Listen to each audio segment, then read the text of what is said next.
Hello viewers, কেমন আছেন সবাই? আশা করি ভালো আছেন, আমিও ভালো আছি। আজ আমি আপনাদের সামনে আরেকটা বিষয়ে কথা বলবো, সেটা হচ্ছে গিয়ে এই যে নাগরিকত্ব যে বিষয়টা, নাগরিকত্ব যে আপনি বাংলাদেশের নাগরিকত্ব থাকুন বা নাগরিক হন আর যে দেশের নাগরিক হন, একটা রাষ্ট্রের নাগরিকের কি কি সুযোগ সুবিধা দেওয়া উচিত সেই বিষয়টা নিয়ে। আসলে বাইরের যে দেশে আছি, জাপানে আছি, আসলে তো আমরা জাপানের নাগরিক না, তাই না? কিন্তু জাপানে একটা সরকারের একটা নিয়ম নীতির মধ্যে আমরা অবস্থান করতেছি, যার জন্য আমাদের সুযোগ সুবিধা আছে, যেসব নিয়ম নীতি আছে তার ভিতরে আমরা যেসব মানে সুযোগ সুবিধাটা আমরা পাবো সেটা পাচ্ছি। এখন কথা আছে যে সেবাগুলো কী রকম, সেবাগুলো আসলে বাংলাদেশের সেবা প্লাস বাইরের দেশের সেবাটা কীরকম।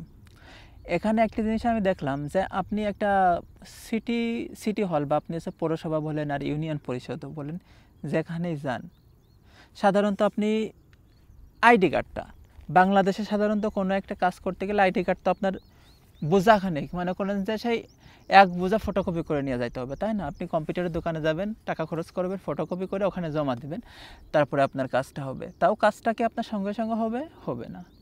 আজ আসেন না কাল আসেন না পরশু আসেন, মানে আপনাকে শুধু একটা ঘুল্লির উপরে রাখবে। আর টাকা পয়সা তো আছেই, যে ঘুষ তো আছেই। অথচ এখানে সিস্টেমটা কি? এখানে সিস্টেম হচ্ছে গিয়ে আপনি মেন আইডি কার্ডটা নিয়ে যাবেন।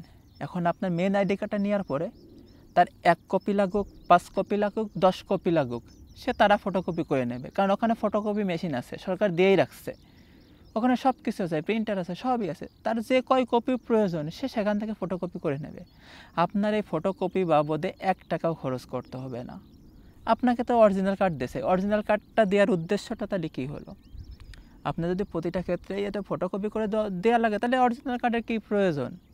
যার জন্য এখানে কোনো জায়গায় আপনি ফটোকপি অ্যালাউ না, আপনি অরিজিনাল কার্ড নিয়ে যেতে হবে আপনার।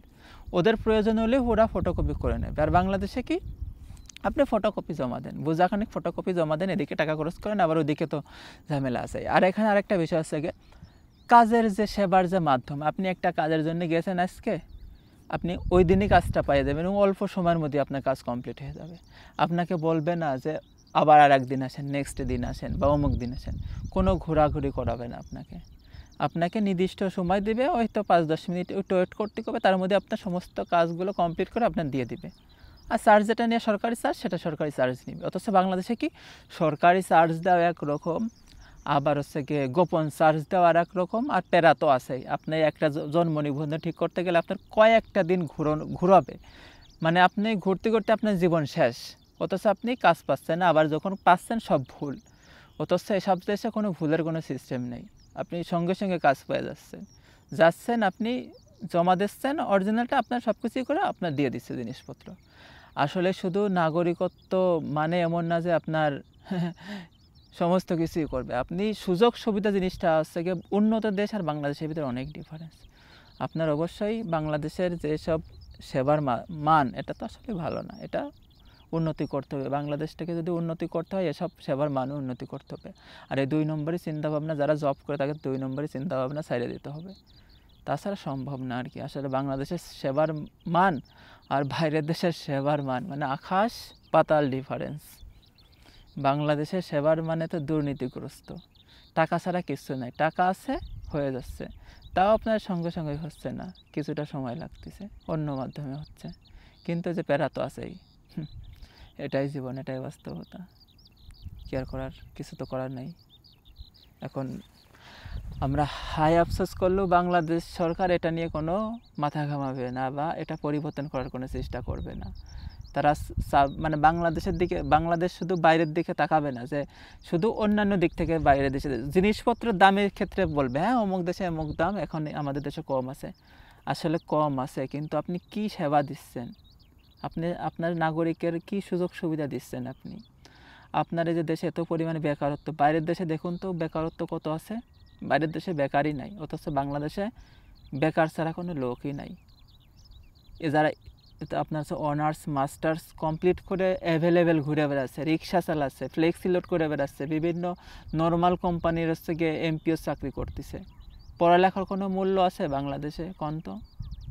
অথচ বাইরের দেশে দেখুন কি, বাইরের দেশে আপনার পড়াশোনার পাশাপাশি সে পার্ট টাইম জব করতে পারতেছে, যখন পড়াশোনা শেষ ফুল টাইম জব করতে পারতেছে। তার পড়াশোনা শেষ হতে সে জীবনে সফলতা অর্জন করে ফেলছে। আর বাংলাদেশে 25-26 বছর বয়স পর্যন্ত তার ঘুরে বেড়াইতে হবে, বাবার হোটেলে খাইতে হবে।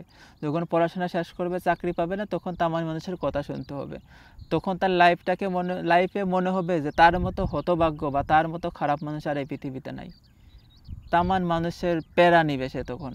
শুধু এটার জন্য দায়ী কে? বাংলাদেশের সিস্টেম ব্যবস্থা এটার জন্য দায়ী, বাংলাদেশের শিক্ষা ব্যবস্থা এটার জন্য দায়ী। যার জন্য একটা দেশে উন্নতি করতে গেলে অবশ্যই সব কিছু পরিবর্তন করতে হবে, পুরো সিস্টেমটাকে পরিবর্তন করতে হবে, তাহলেই দেশ উন্নতি হবে। শুধু আমার আপনার একার প্রচেষ্টার মাধ্যমে দেশ কিন্তু উন্নতি হবে না। আর শুধু যে বাইরে যারা আছে রেমিটেন্স দিয়েও দেশের কিছু করতে পারবে না, যদি দেশের আপনি পুরো স্ট্রাকচার চেঞ্জ না করেন, যে অবকাঠামো যে কাঠামোটা আছে এটা যদি আপনি চেঞ্জ না করেন, তাহলে আপনি উন্নতি করতে পারবেন না। উন্নত দেশের দিকে তাকান এবং তাদের ফলো করুন যে কীভাবে তারা সমস্ত কিছু মেনটেন করে, সেই অনুসারে আগান, দেখুন বাংলাদেশও সম্ভব উন্নতির শিখরে পৌঁছাতে, বেশি দেরি লাগবে না। কারণ বাংলাদেশের নাগরিক খারাপ না, তারা চায় সুযোগ সুবিধা, তারা সব কিছু মানতে চায়, কিন্তু সরকারই সেসব নিয়মের মধ্যে আনতে পারে না। তাহলে মানবে কি? আপনি নিয়মের মধ্যে আনুন, দেখুন সবাই মানবে। কারণ বাংলাদেশের লোক শান্তিপ্রিয় লোক, এরা শান্তি চাই। আপনি সিস্টেমটা চালু করেন, সব কিছু হয়ে যাবে ইনশাল্লাহ। সবাই ভালো থাকবেন, আল্লাহ হাফেজ।